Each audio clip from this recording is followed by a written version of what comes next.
दोस्तों, नारुतो की पूरी कहानी एक ही जिद पर टिकी थी। सास्के को वापस लीव विलेज लाना। ओरोचिमारू की ताकत के लालच में सास्के ने अपने दोस्तों को छोड़ा, अपनी पहचान छोड़ी और पूरी दुनिया के लिए एक क्रिमिनल बन गया। लेकिन सोचो, अगर उस रात फाइनल वैली में नारुतो उससे जीत जाता, या अगर सास्के के दिमाग बदल जाता और वो लीव विलेज छोड़कर कभी जाता ही नहीं, तो नारुतो की दुनिया कैसी दिखती? क्या इताची का बदला पूरा होता और क्या मादरा कभी फोर्थ ग्रेड निंजा वॉर शुरू कर पाता? आज की वीडियो में हम इसी तबाही वाले व्हाट इफ सिनेरियो को पूरा डिकोड करेंगे, तो वीडियो को एंड तक जरूर देखना। अगर सास्के गांव में ही रुक जाता तो सबसे पहले टीम 7 कभी नहीं बिखरती। नारुतो, सास्के और साकुरा एक साथ ही रहते। काकाशी उन तीनों को साथ में ट्रेन करते और नए नए मिशन पर ले जाते। सास्के को ओरोचिमारू के पास जाने की जरूरत नहीं पड़ती, इसलिए ट्रेनिंग गांव के अंदर ही होती। इस वजह से नारुतो को भी जिराया का साथ छोड़कर गांव के बाहर 3 साल के लिए ट्रेनिंग पर नहीं जाना पड़ता। दोनों दोस्त गांव में ही एक दूसरे को देखकर स्ट्रॉन्ग बन उनके बीच का बॉन्ड ज्यादा मजबूत हो जाता। लेकिन सास्के के अंदर अपने परिवार का बदला लेने की जो आग थी,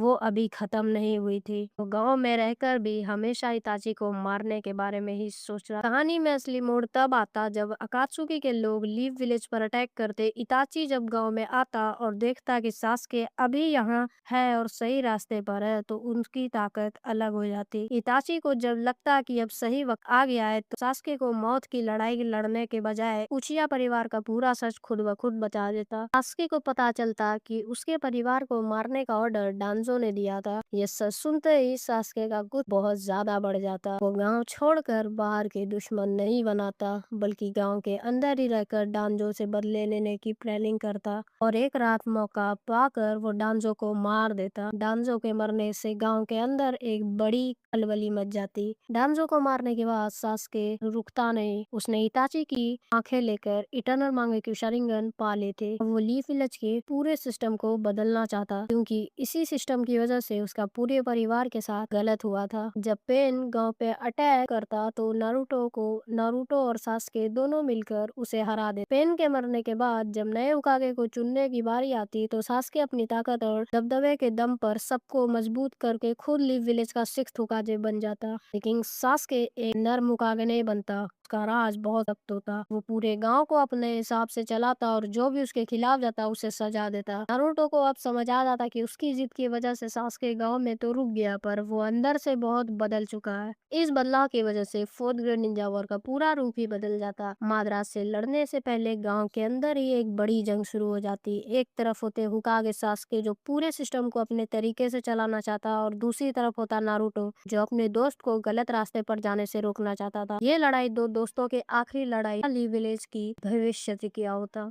नारुतो को अपने ही गांव के हुकागे यानी सास्के से लड़ना पड़ता, तो कैसा होता? दोस्तों, ये था एक सिंपल एनालिसिस कि अगर सास्के गांव छोड़कर नहीं जाता तो कहानी इस मोड़ तक आ सकती थी। आपको क्या लगता है, क्या नारुतो सास्के को इस रास्ते पर जाने से रोक पाता? अपनी राय नीचे कमेंट में जरूर लिखना। अगर आपको ये वीडियो पसंद आई तो लाइक करें और चैनल को सब्सक्राइब जरूर करना। मिलते हैं अगली वीडियो में। बाय।